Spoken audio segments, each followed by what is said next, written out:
buenos días, queridas amigas y amigos que nos están escuchando ya en este momento en La Voz de Colomba, en el espacio de Diálogos Ciudadanos, que también, como hemos estado conversando con ustedes, también son diálogos políticos. Bienvenidas y bienvenidos todos. Es un verdadero gusto para nosotros esta mañana poder estar por acá de nuevo con ustedes y poder reflexionar alrededor de lo que ha ocurrido en estas 2 semanas en las que ocurrió el 25 de junio, del que veníamos hablando, preparándonos y veníamos teniendo ya eh, suficiente y necesaria para acudir a las urnas este 25 de junio. Ya ocurrió el 25 de junio y ahora pues lo que nos corresponde como ciudadanas y ciudadanos es reflexionar y seguir participando. En esta ocasión tenemos la compañía de la compañera Cristal Figueroa. Ella es una mujer joven, periodista, que participa en el equipo de un medio de comunicación digital muy importante, que es Desde las Mujeres, que se llama La Ruda, y esta mañana pues ella nos acompaña y vamos a dialogar con ella alrededor de lo que ella y su equipo de trabajo estuvieron realizando antes del 25 de junio durante el 25 de junio. Eso será un poco lo que vamos a conversar el día de hoy y pues para nosotros siempre es un gusto poder compartir con ustedes y pues vamos a comenzar y para comenzar pues vamos a presentarles a Crystal, que es nuestra invitada especial del día de hoy y ella pues nos va a ir contando, vamos a tener un diálogo con ella para ir reflexionando alrededor de lo que ellas observaron, tanto antes del 25 de junio, el mismo 25 de junio que hicieron observación y luego los últimos acontecimientos que han ocurrido en Guatemala. Eso será en la primera parte del programa de hoy y luego en la segunda parte de nuestro programa estaremos reflexionando y respondiendo algunas preguntas que ustedes han hecho a través de diferentes medios sobre lo que está pasando en Guatemala desde la semana pasada y en esta semana y qué va a pasar pues, hoy o mañana cuando termine esta fase de revisión de las actas. Así es que, Cristal, bienvenida. Es un gusto tenerte por acá esta mañana con nosotros. Y pues bueno, vamos a empezar. Ya te presenté. Y bueno, un poco la primera pregunta puede ser, ¿qué trabajo hicieron ustedes, Cristal, antes de las elecciones desde la mirada de las mujeres? Perfecto, pues buenos días a todas y a todos. Gracias también por la invitación. Creo que para cubrir las elecciones, lo primero que hicimos fue un mapeo de cómo estaba estructurado, digamos, el padrón electoral para estas elecciones. Y a partir de eso descubrimos que más de la mitad, el 54% para ser exactas, eran mujeres, ¿verdad? Y que el grupo etario con mayor representación eran las mujeres jóvenes entre los 18 y los 29 años. Entonces, pues a partir de eso, eso fue como lo que orientó nuestra cobertura, que nosotras decidimos, pues justo como para buscar visibilizar la participación de las mujeres y sobre todo las mujeres jóvenes en este proceso electoral. Entonces, pues previo a las elecciones, lo que hicimos fue que también, bueno, ese fue como un eje, y el otro eje fue el buscar aquellas candidatas que nosotras considerábamos que eran disruptivas, por decirlo de alguna manera, ¿verdad? Que se salían de este molde de cómo los y las candidatas deben ser. Y entonces, pues fue así como paramos entrevistando a candidatas jóvenes, entrevistamos a una bailarina que aparte quería ser diputada, entrevistamos a gente que tenía experiencia, por ejemplo, en el movimiento estudiantil y que ahora buscaba una diputación. Lo mismo pues con alcaldesas, entrevistamos a Karen Herrera también, quien puede ser la nueva vicepresidenta, ¿verdad? Y pues entonces ese fue como el trabajo previo, ¿verdad? Mapear cómo iba a estar la participación de las mujeres en el proceso y también platicar con aquellas mujeres que sus candidaturas pues representaban como una nueva esperanza, digamos, para las mujeres. Buenísimo, Cristal, gracias. Y un poco para entrar al detalle de lo que tú acabas de mencionar ahora, efectivamente sí nos dimos cuenta que ustedes hicieron este trabajo de entrevistar a las personas, a las mujeres, a la artista, a la profesora universitaria, a la activista política, ¿verdad? Y entonces, ¿cómo fue ese encuentro con ellas? ¿Cuáles fueron las conclusiones a las que ustedes pueden llegar me pregunta sobre por qué un artista, por qué una docente universitaria, una académica, por qué un activista de derechos humanos se involucran en política. ¿Por qué a las mujeres, que no es nada nuevo, ¿verdad? Es algo que viene ocurriendo ya cada vez progresivamente de una manera mayor, pero ¿qué les decían ellas ahora de por qué ellas dan ese salto de la vida ciudadana a la vida política? Bueno, yo creo que todo comienza em, porque pues hay como una situación detonante siempre, que es algo que les atraviesa y que al vivirlo desde la carne propia, pues es lo que les lleva a actuar, ¿verdad? Por ejemplo, entrevistamos a Vicky Papa, que era la candidata a la alcaldía de Antigua Guatemala por el MLP, y a ella lo que la llevó a organizarse fue que ella vive en la aldea de Santa Ana y pues ahí estaban construyendo un complejo habitacional que iban a ser apartamentos que iban a costar miles, casi millones, ¿verdad? Y que pues al final no le beneficiaba a la comunidad. Entonces, pues fue eso lo que a ella la llevó a organizarse con su comunidad, luego a organizarse en el COCODE y pues después ya pararon como vinculándose al MLP y entonces paró ya siendo la candidata, ¿verdad? O por ejemplo, en el caso de la activista política que es Cecilia, justo el detonante fue lo que sucedió en la universidad el año pasado, ¿verdad? Lo mismo con Yolanda Estrada, que era la docente universitaria. Entonces, pues fueron como estas situaciones las que las llevan ya como a orientarse o a buscar estos nuevos caminos por medio de la política. Y pues yo creo que también, aparte de estos detonantes, pues también hay un factor muy importante, y es que justo cuando suceden estos detonantes, pues ellas terminan involucrándose también en procesos de formación política, ¿verdad? Entonces es así, por medio de estos procesos, como ellas también comprenden que al final, para hacer cambios reales, digamos, es necesaria la voluntad política dentro de la institucionalidad del Estado, ¿verdad? Entonces, ¿qué manera mejor que presionar para que haya voluntad política que siendo una misma la que está ahí, la que la está viviendo y la que está tomando las decisiones? Interesante, Cristian, porque fíjate que también hay un elemento importante que deberíamos ayudarnos tú a comprender, que es esto de lo privado a lo público.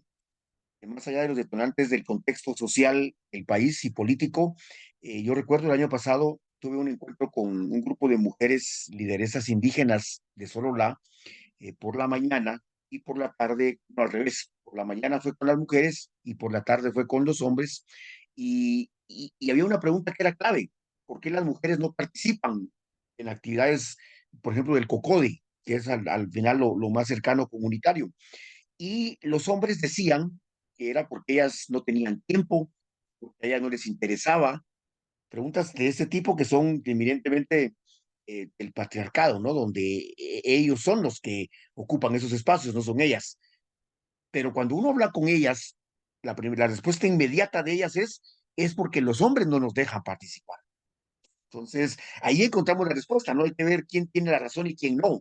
Sin duda, esa trascendencia de la participación de las mujeres que estaban en lo privado y ahora ya trascienden a lo público y ya no es ni siquiera solo a lo nivel comunitario, que era lo que yo te comento, sino que trascendieron al nivel ya municipal, en el caso de candidatas a alcaldesas, pero también en el caso de candidatas a diputadas, y no digamos ya una vicepresidenta de la República, por ejemplo, que es una trascendencia sin límites, digamos.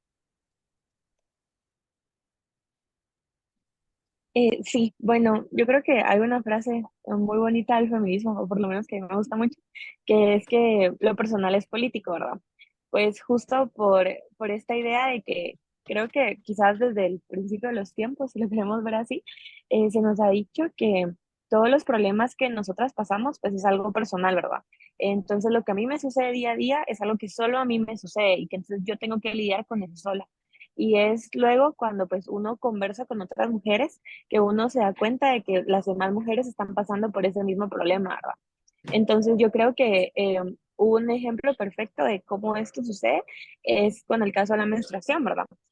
Nosotras menstruamos en silencio, ¿verdad? No, mejor si nadie se entera siquiera de que eso está sucediendo. Y pues el año pasado vimos cómo la diputada Andrea Villagrán pues presentó una iniciativa de ley para la menstruación digna, ¿verdad? Entonces, pues al final, una vez yo también estaba conversando con ella para una entrevista, para otra nota, y pues justo ella me decía que al final ella sabía que esta iniciativa de ley quizás no iba a trascender dentro del Pleno del Congreso, pero que el simple hecho de colocarlo en la agenda pública y decir esto no sucede a las mujeres y necesitamos mejorar las condiciones en las que sucede, pues ya era un gran paso, ¿verdad? Entonces, sí, yo creo que es como todas estas experiencias que nosotros vivimos y que luego hablando con otras mujeres nos damos cuenta que es algo en común lo que también nos lleva a accionar. Y otro caso es, por ejemplo, el acoso, ¿verdad?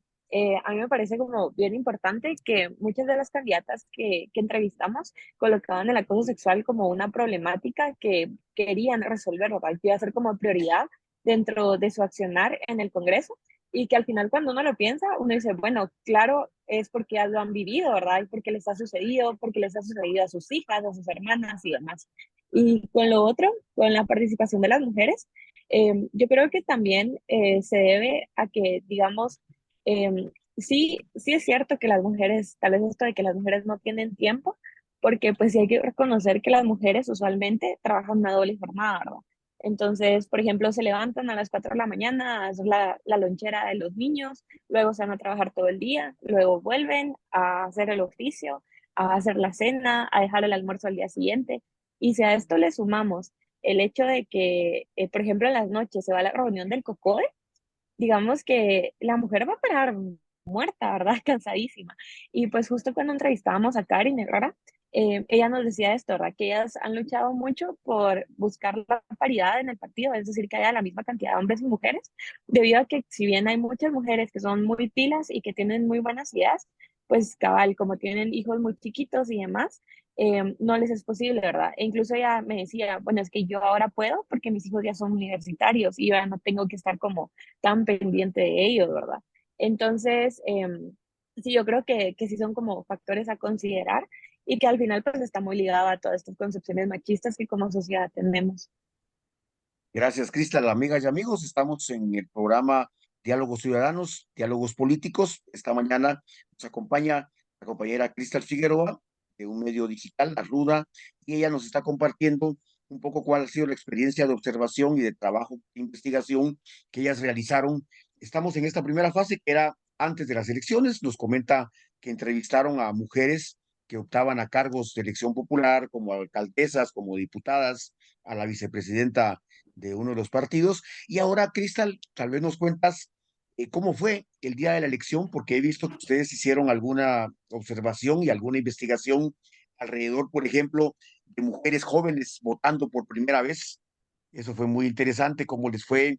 Ustedes platicaron con algunas de las chicas jóvenes que votaron. Seguramente nos están escuchando mujeres jóvenes que votaron por primera vez, como les tocó a ustedes entrevistar y platicar con algunas de ellas, pero también, Cristal, aprovechemos el poco tiempo que tenemos para que también nos cuentes cómo les fue con mujeres con discapacidad, que también vimos que fueron a votar, y también me llamó mucho la atención mujeres de la tercera edad, que también fueron a votar, y que ahora inclusive hemos visto algunas mujeres que recuerdan las épocas en las que ellas no pudieron votar porque eran niñas aún, pero que recuerdan a candidatos, el caso particularmente de Juan José Arevalo, que ahora está el hijo también, Bernardo Arevalo, y que recuerdan eso. Entonces, por favor, cuéntanos cómo fue eso de mujeres votando por primera vez, las más jóvenes, luego mujeres con discapacidades, también mujeres de la tercera edad. ¿Cómo fue la experiencia? Bueno, yo creo que fue una experiencia bastante interesante, sobre todo pues porque nosotras, digamos que cada una del equipo tenía como una tarea en específico, ¿verdad? Entonces una se enfocó en las chicas jóvenes, otra en las mujeres mayores y demás. Entonces pues creo que todas tuvimos experiencias distintas. Con las mujeres jóvenes pues fue bastante lindo porque creo que cuando les preguntábamos por qué fueron a votar, lo que nos respondían era que porque se sentían esperanzadas, ¿verdad? Porque al fin habían opciones, digamos, que ellas, con las que ellas se veían representadas y pues eso, se les veía como la ilusión de poder participar en este proceso y pues también que creo que a diferencia quizás de las personas más mayores, ellas no iban pensando en un voto de castigo, digamos, o votar por el menos peor, sino que ellas se sentían emocionadas de elegir y sobre todo de elegir a otras mujeres. Con las personas con discapacidad, Em, si no estoy mal, la reportera que fue de Ruda platicó también con el Comité por Ciegos y Sordos y ellos hicieron pues un mapeo, ¿verdad? Y un análisis de cómo fueron las elecciones durante esta primera vuelta para las personas con discapacidad y lo que encontraron fue que todos los centros recibieron por lo menos una persona con discapacidad, ¿verdad? Que yo creo que es algo muy importante porque usualmente a estas personas solemos ignorarlas, digamos, como que en el imaginario colectivo ellos no existen, ¿verdad?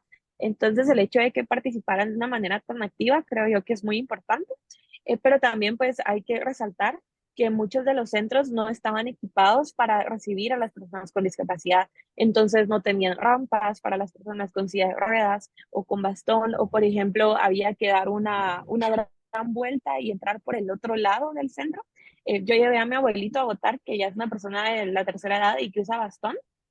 Fuimos a un centro en zona uno, creo que fue a La Queche, no recuerdo muy bien cuál ahorita, y tuvimos que subir 20 gradas, ¿verdad? Entonces fue súper complicado estar ayudándolo a subir. Y pues creo que es algo que entonces para la segunda vuelta el Tribunal Supremo Electoral pues tiene que tomar en cuenta. Y con las mujeres mayores, para nosotras las vemos como quienes nos heredaron el voto, digamos, ¿verdad? Porque pues en su mayoría ellas eran muy jóvenes cuando se concedió el voto a las mujeres en Guatemala. Entonces, creo que al platicar con ellas, pues sí se notaba como esta diferencia con las jóvenes, ¿verdad? Porque las jóvenes lo veían la participación como con esperanza y más como porque lo hacían porque querían o por deseo propio, mientras que las mujeres más mayores lo veían como una obligación ciudadana, ¿verdad?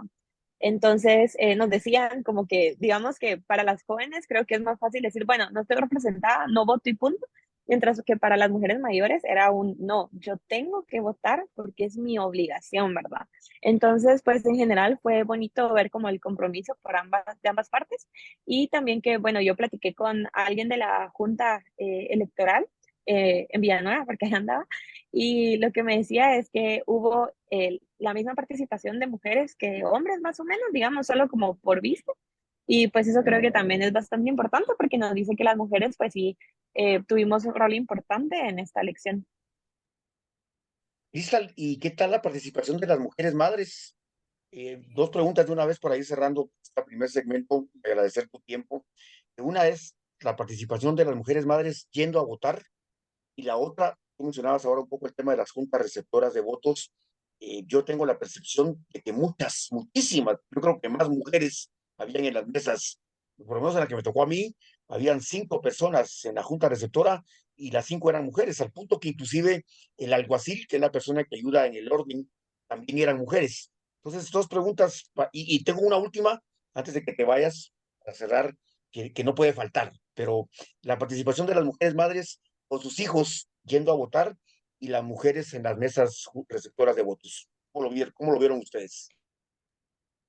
Yo creo que la participación de las mujeres madres también fue muy importante, digamos. Nosotras teníamos una reportera en Alta Verapaz, ella nos está reporteando desde allá, y pues justo su foco eran las mujeres madres. Entonces, tenemos una infinidad de fotos de mujeres, sobre todo con bebés, pues a tuto, digamos, cargándolos, ¿verdad?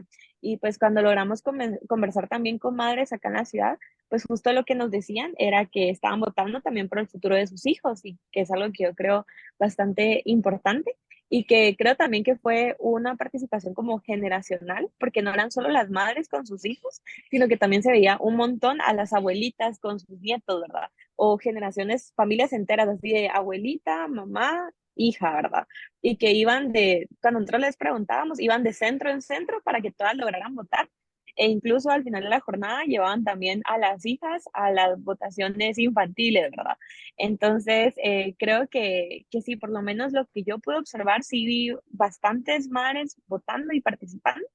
Y por otro lado, con las juntas receptoras de votos, también nosotros lo conversamos, que la mayoría de juntas, diría yo, estaban conformadas solo por mujeres y pues creo que también refleja dos cosas, ¿verdad? Primero, el compromiso que tienen las mujeres, porque no es solo votar y ya, que digamos que es lo fácil, porque pues yo me hice 10 minutos en votar, sino que al final es un compromiso que trasciende, porque estar 12 horas ahí, digamos que en lo que reciben los votos, pero mucho más en lo que abren mesas, cierran mesas, el conteo, pues sí, refleja un compromiso muy grande. Y pues eso. Gracias, Cristal. Y bueno, como les contábamos, amigas y amigos, en este programa contamos con la presencia de Cristal en este primer segmento. Después de la pausa, vamos a responder algunas de las preguntas sobre la coyuntura. Nos han preguntado ahora qué va a pasar, va a haber segunda vuelta, pero eso lo vamos a platicar ya sin Cristal, segunda parte. Pero hay una cosa que no podemos olvidar de plantearle ahora, aprovechando que está Cristal, porque en su medio han hecho publicidad y promoción alrededor de eso, y este programa que es de reflexión también es de información, y la radio lo ha hecho también con campañas, así es que queremos aprovechar estos últimos 2 minutos con Cristal para preguntarle sobre qué pasa, Cristal, con la famosa Agenda 2030. Se ha mal informado mucho, pero he visto que ustedes han hecho un esfuerzo por informar alrededor de eso. Así es que te pediría que en estos últimos minutos puedas hacer un resumen de qué es la Agenda 2030 verdaderamente y no que nos han hecho creer como que es el monstruo que viene y nos va a espantar en la noche cuando estemos acostados. Ay, sí, excelente pregunta y necesaria también. Bueno, la Agenda 2030 básicamente es una serie de objetivos creados por la Organización de las Naciones Unidas, la ONU, que se llaman Objetivos de Desarrollo Sostenible. Entonces, lo que buscan básicamente es lograr, digamos, sociedades con mayor desarrollo y en general, digamos que condiciones dignas de vida para todos los humanos. Entonces, esos 16 objetivos tienen también 169 metas que abarcan distintos temas como son lo económico, lo social, etcétera. Y pues están como enfocados, digamos, a tres cosas: a las personas, al planeta y también a la prosperidad. Y pues entre los objetivos, pues como les digo, son muchos, pero quizás algunos de los más Muchas gracias por tus aportes. Creo que tenemos un problema también de señal ahora, pero bueno, estamos. Muchísimas gracias por tu participación. Esperamos poder tenerte en otra ocasión. Este tiempo se hizo muy poco, además de algunos inconvenientes que tuvimos con el tema básicamente de la conexión, pero ya saben, amigas y amigos, seguimos en este programa con ustedes. Ahora pues vamos a ir a la pausa comercial. Agradecemos a Cristal su participación. Sabemos y esperamos que no será la primera ni la última vez en la que vamos a estar contigo. Y pues bueno, Cristal, estamos cerrando el segmento. Gracias. Tuviste ahí alguna complicación de señal, pero no hay problema porque Cristal, a partir de ahora, la vamos a poder invitar en otras ocasiones. Se dan cuenta ustedes lo interesante que fue la mirada, pero sobre todo, Cristal decía algo importantísimo, que es la visibilización. Una cosa es la mirada desde las mujeres, pero lo otro importante es visibilizar, en este caso, en las elecciones, la participación en diferentes niveles, espacios de las mujeres. Así es que, Cristal, muchas gracias por eso. Nos diste ya algunas pistas sobre lo del 2030. Seguramente de aquí al 20 de agosto tendremos tiempo para poder profundizar contigo alrededor de eso. Muchísimas gracias por su experiencia y por haber compartido con nosotros esta mañana. Estamos de vuelta en nuestro programa Diálogos Ciudadanos, Diálogos Políticos, y es un verdadero gusto poder conversar esta mañana con ustedes y también poder dar respuesta a algunas de las inquietudes. En el segmento anterior, la compañera Cristal Figueroa, del medio digital La Ruda, nos contó cómo fue la participación de las mujeres durante, antes como candidatas y luego ya el día de la elección, y hablamos ahí de varios segmentos, de varios grupos etarios, de condiciones especiales, de mujeres que fueron a participar y que participaron en este proceso. Pero ahora muchísima gente nos está preguntando por diferentes medios, eh, ¿qué va a pasar ahora? ¿Va a haber segunda vuelta? ¿Cuándo va a ser la segunda vuelta? ¿Quiénes van a segunda vuelta? Pues bueno, queremos contarles que al 25 de junio, a esto de las 11 de la noche, ya estaba bastante dispuesto todo. Empezaron a fluir los resultados, ustedes se dieron cuenta, tanto a nivel de municipalidades como de diputados y de presidente del país, empezaron a fluir los resultados. Sin duda alguna, eh, hubo sorpresas importantes, tal vez no tanto a nivel municipal y de diputados, ahí podía un poco marcarse ya la tendencia de qué iba a pasar en los resultados, pero yo creo que la principal sorpresa, no me dejarán mentir ustedes, amigas y amigos, que nos están escuchando esta mañana, pudo haber sido a la elección presidencial. La última encuesta, aquí platicamos con Haroldo Sánchez, este periodista muy conocido e importante de Guatemala, ese jueves salió la encuesta, pero Haroldo también nos dijo algo muy certero, que fue la verdadera encuesta, es el día domingo 25. Y así fue, ya empezamos a ver el 25, todavía el 26, los resultados, que básicamente, en conclusión, repartían el Congreso de una manera en el que el partido Vamos tenía 39 diputados, luego el partido UNE tenía 28, 27 por ahí, y luego el partido Semilla que tenía 23. Ahí había ya sorpresas, porque Semilla, después de tener 7 diputados en esta elección, en esta legislatura, ahora iba a tener 23, o sea, 3 veces más, ¿verdad? Entonces ahí había ya una primera sorpresa. Después, ahí mismo ver cómo algunos partidos desaparecían, ¿verdad? Y por último, el tema de la elección a alcaldes, que ustedes lo vieron en su municipio, fue transcurriendo básicamente como la mayoría de la población lo quiso. No hubo muchos problemas ni inconvenientes. El problema ocurre cuando eh, a un grupo de partidos políticos, los que han perdido la elección y que tenían esperanzas de poder quedar, pues por lo menos en la segunda vuelta, pues empiezan a estar inconformes. Sin duda alguna, todo esto que ocurrió, el recurso de la Corte de Constitucionalidad, a mi entender personal, de una manera que no está considerada en la ley, eso la hace ilegal, pero bueno, más allá de que es ilegal, porque voy a explicar esto brevemente, tenemos un poco de tiempo para hacer la explicación, pero hay una cosa que es muy importante que quiero que ustedes sepan y que es lo que nos han estado preguntando. ¿Se pueden o no se pueden abrir las cajas? Esa es la pregunta. Quiero decirles algo. Cuando termina la elección, ahí hay personas que hablábamos ahora con la compañera Cristal, hay personas que no son trabajadoras del Tribunal Supremo Electoral, son medio voluntarias que tienen ustedes mismas, algunos de ustedes seguramente participaron en las juntas receptoras de votos. Son personas, no funcionarios públicos, sino que son personas pues contratadas para esa ocasión y capacitadas sobre todo por el Tribunal Supremo Electoral. Cierran a las 6 de la tarde y empieza el conteo. Ese conteo es la única vez en la que se hace. Por eso, tanto las personas de la mesa como los fiscales, que son representantes de partidos políticos, que están inscritos en cada una de las mesas para poder observar y fiscalizar que los votos se cuenten de la manera que debe ser, ese es el único momento en el que se cuentan los votos. Luego se firma un acta, una hoja de resumen de esos resultados que firma la gente del Tribunal Supremo, que son la Junta Receptora de Votos, y también la firman los fiscales de mesas. Esas actas son el documento oficial que reconoce cuántos votos hubo.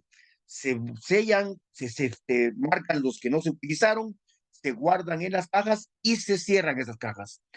Lo que puede pasar es que mientras van contando los votos, ocurre algo que se llama impugnación.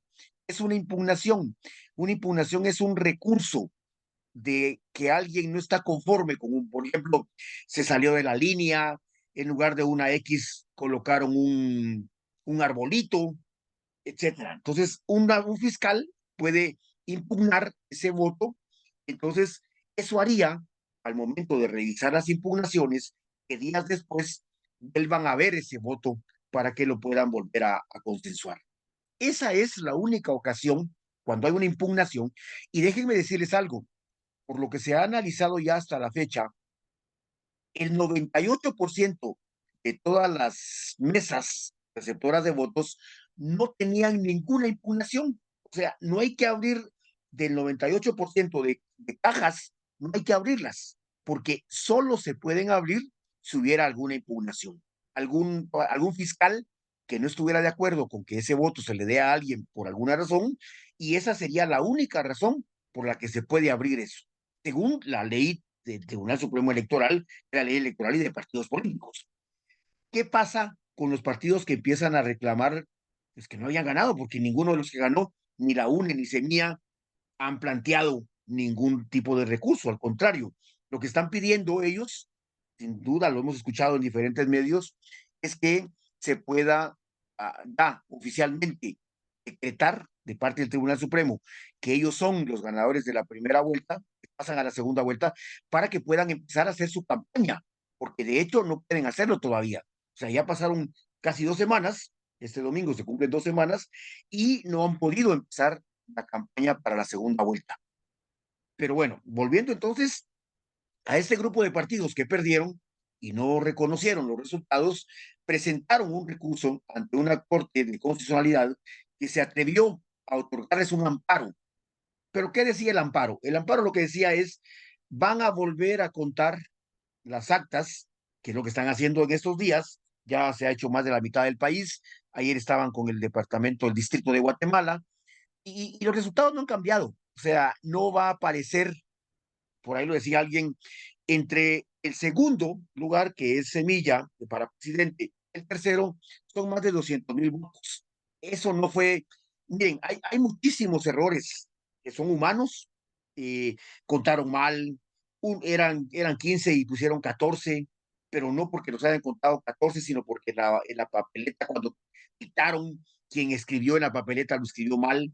Después quien lo escribió en el acta, lo fueron a pasar a la computadora y se le fue un 2 en lugar de un 3. Miren, esas cosas pasan y van a seguir pasando. Hoy tuvimos la ventaja de que todos los ciudadanos podíamos revisar el acta de la mesa donde estuvimos. Así ustedes han visto como muchas personas a través de redes sociales se han dedicado a publicar sus actas, donde Semilla, UNE, vamos en tercer lugar. Ahí están los resultados a la vista. O sea, no, yo lo dije el domingo, el sábado, cuando empecé a ver lo que pasaba con la Corte Suprema, perdón, con la Corte de Constitucionalidad, yo dije, esto no va a cambiar, porque la gente ya decidió. Lo que tenemos que exigir, queridas amigas y amigos, es que se respete nuestra decisión.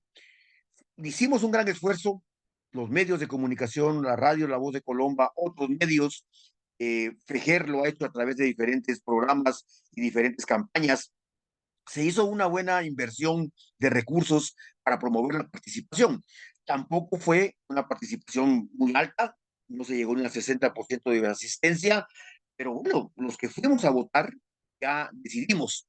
Y no vale la pena ahora ni que cuestionen nuestro voto, ni que nos hagan ir otra vez a votar por lo que ya votamos, porque va a pasar exactamente lo mismo. Es más, ahora los resultados pueden ser inclusive en la misma dirección, hacia UNE y hacia Semilla, pueden ser todavía más para ellos dos, o para uno de los dos. Entonces, yo creo que en ese sentido, solo aclarar que este procedimiento que se está haciendo de revisar las actas e inclusive abrir algunas de las cajas, es un procedimiento que no está regulado en la ley. La Corte se atrevió a resolver en esa dirección, pero les decía, la Corte resolvió en tres sentidos. El primero, que se revisaran, ya lo están haciendo. El segundo, que al revisarse se decrete y se nombre ya a los candidatos a diputados que ya fueron electos, se les reconozca que fueron electos, a los alcaldes y consejos municipales que ganaron en cada municipio, se les reconozca, porque sin esa credencial, pues tampoco podrá tomar posesión en enero. Esa es la segunda. Y la tercera disposición que ordena la Corte, que deberá ser entre hoy y mañana que eso ocurra, es determinar que el 20 de agosto, tal y como estaba previsto, ocurra la segunda vuelta. O sea, en realidad, los que ganaron les van a entregar sus credenciales, eso dijo la Corte. Ahí no hay pierde porque no se puede hacer otra cosa. Lo que procede es que quien ganó reciba sus credenciales, sea ya un diputado electo, sea ya un concejal electo, sea ya un, una planilla, una candidatura presidencial que va a segunda vuelta, y sea también que hay partidos que van a desaparecer. Eso es el punto 2 de la Corte, que es entregarle a los candidatos electos sus credenciales. Y el punto 3, que es que se confirme que el 20 de agosto. ¿Qué puede pasar? Miren, yo no voy a repetir el discurso de fraude, yo no lo he dicho nunca. Yo lo que digo es, vamos a segunda vuelta, votamos el 20 de agosto, el 14 de enero a las 10 de la mañana toman posesión los diputados, 14 de enero toman posesión los diputados, A las 2 de la tarde, el 14 de enero, toma posesión el binomio, allá el pueblo decidido en la segunda vuelta, que va a ser presidente y vicepresidente de Guatemala, y el 15 de enero toman posesión los consejos municipales. Eso es lo que debería pasar. Yo no estoy planteando, y si no se cuadran los resultados, y si hubo fraude, es que no hubo fraude. Las juntas receptoras de votos hicieron su trabajo, recibieron los votos, había fiscales de mesa de los partidos en cada una de ellas. Claro, hay partidos que no tenían posibilidad de tener, es más, los partidos que, por ejemplo, Semilla, que está ahí planteando que no tenía ni siquiera el 60% de fiscales, y los resultados les favorecieron. O sea, ¿cómo pudieron haber hecho ellos para provocar el dichoso fraude del que están hablando? Y no tenían ni siquiera en todos lados fiscales de mesa. Los fraudes tenían que haberlos hecho los partidos que tenían fiscales en todas las mesas o que tenían una infraestructura a nivel nacional que les pudiera permitir en cada mesa hacer las marufias. Pero en realidad eso no ocurrió. Entonces, para toda la tranquilidad de todo el pueblo, lo que esperamos, eso sí, es que tenemos que seguir participando, defendiendo nuestro voto. Yo no voy a permitir que mi voto ni me hagan ir a votar otra vez, ni tampoco que eh, no lo tomen en cuenta y digan, no, este no cuenta y hagamos otra cosa y nos inventamos otros resultados, porque los resultados ya están a la vista. Lo que fue transcurriendo en la noche del 25 de junio y terminó de ser el martes 26, perdón, el lunes 26, esos son los resultados que fueron. Ahí no hay pierde y eso se va a confirmar, se está confirmando ya lo que ha pasado en el Parque de la Industria en estos días, no ha modificado en absoluto lo que ha ocurrido y solo tal vez en el municipio de Guatemala, hacia la alcaldía, que pareciera que ahí hay alguna discusión entre el Partido Unionista, el alcalde Quiñones, y el partido, creo, del candidato González. Ahí había una diferencia pequeña, eso se va a revisar. Si hubo algunos errores que cambian el resultado, pues se va a notificar y de ahí todo debería seguir transcurriendo con normalidad. Así es que entonces, queridas amigas y amigos, eh, vamos a seguir escuchando sus inquietudes. A nivel municipal ya se eligieron a los alcaldes, ya se integraron los consejos según la cantidad de votos que tuvo cada partido. Allá en Colombia, ustedes ya saben cuál fue el resultado a nivel del municipio. Ganó la persona que el pueblo de Colombia quiso que ganara. La diferencia entre un candidato y otro se muestra la preferencia de la gente de Colombia. Y así pasó en los demás municipios. O sea, si el partido Vamos logró tener muchos alcaldes, pues fue lo que la gente quiso que pasara. Si el partido Vamos logró tener muchos diputados, fue porque la infraestructura el gobierno actual ha utilizado en campaña durante 4 años. Y eso era el resultado que iba a tener. Ahora es interesante cómo hay sorpresas que no se esperaban muchos de los partidos. Además, todos los partidos participan queriendo o suponiendo que van a ganar. Nadie se mete a una contienda electoral sabiendo o pensando que no va a ganar. Todos quieren ganar. Lo que pasa es que todavía les falta madurez a los políticos en Guatemala para poder asumir cuando han perdido. Pero ahora mismo ustedes, y para ir terminando ya con este programa maravilloso de esta mañana, decirles que ya hemos escuchado a muchos candidatos presidenciales que perdieron la elección, que han reconocido los resultados, que lo que están pidiendo es que el tribunal otorgue las credenciales a los que fueron electos y se haga la segunda vuelta. Hemos escuchado al señor Estefarchi, que era un candidato presidencial de un partido, reconocer los resultados y pedirle al Tribunal Supremo que por favor proceda conforme a la ley. También hemos escuchado al señor Mulet, que era uno de los favoritos, ya ven ustedes en qué lugar quedó, también ha dicho, queremos, aunque claro, él dice una cosa y luego sus fiscales que están en el Parque de la Industria hacen otra cosa distinta, pero bueno, eso ya es un problema interno de cada partido.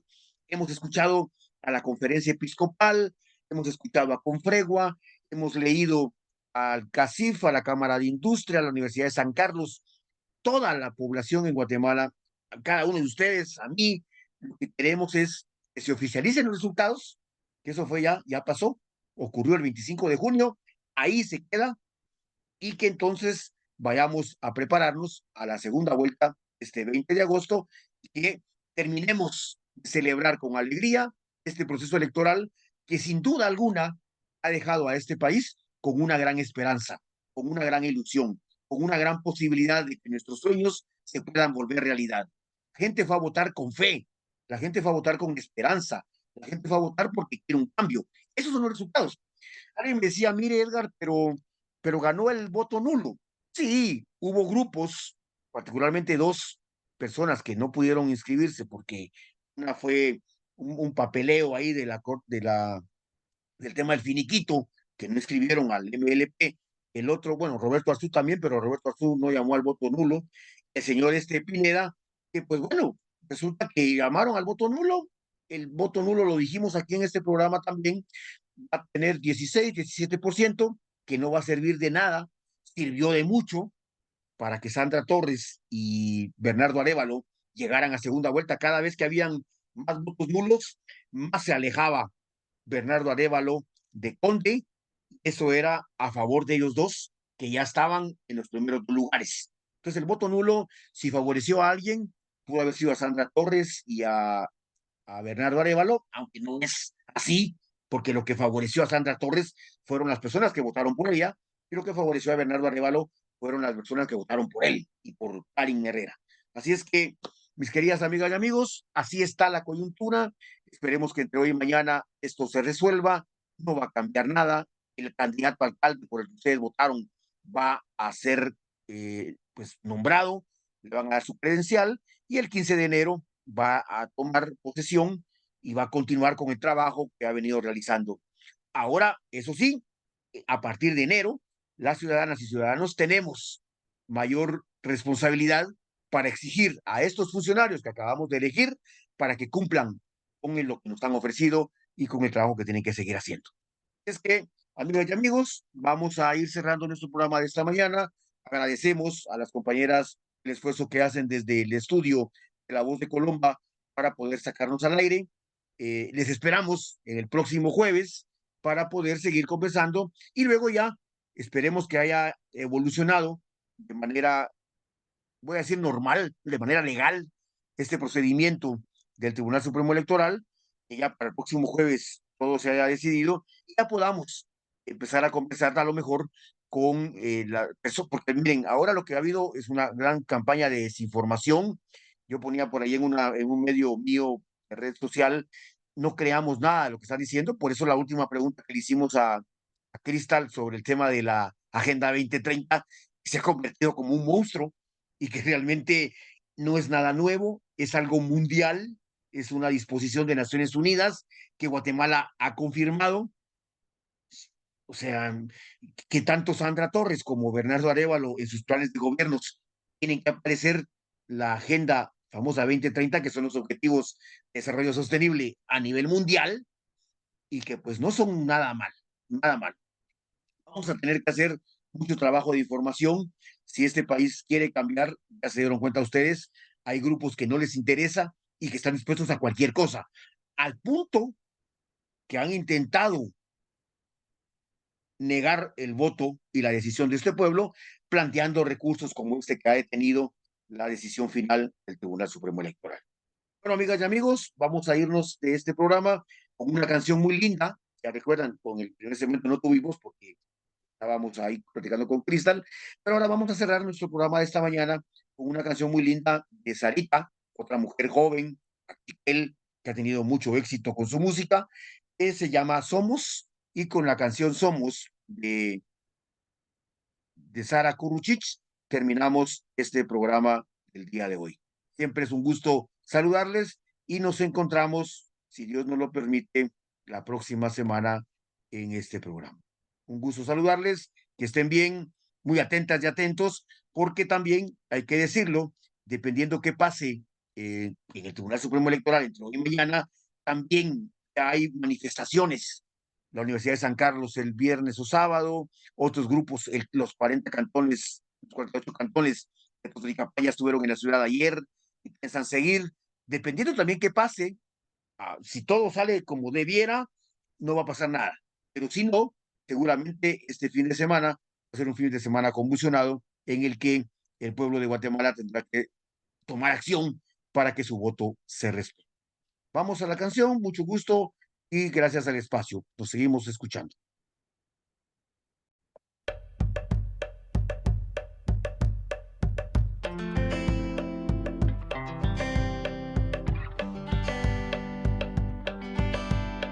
Paulef chukakaj, ukumas nushajoj riqaq.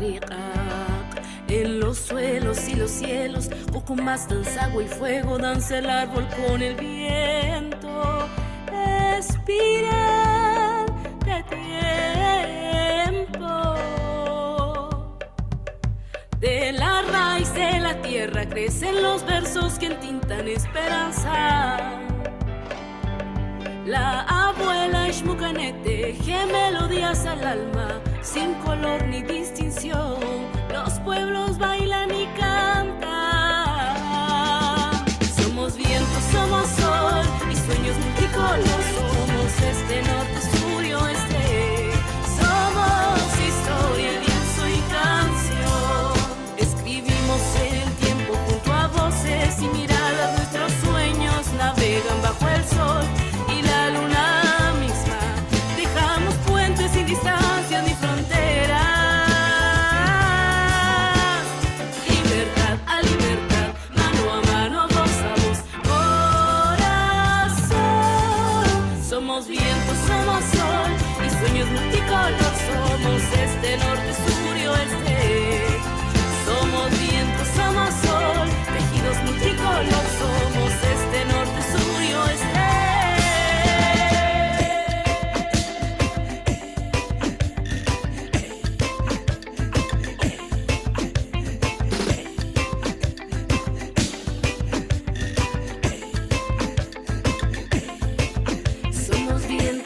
Sol y sueños multicolor. Somos este, norte, sur y oeste. Somos viento, somos sol, tejidos multicolor. Somos este, norte, sur y oeste. Escribimos en el tiempo junto a voces y miradas. Nuestros sueños navegan bajo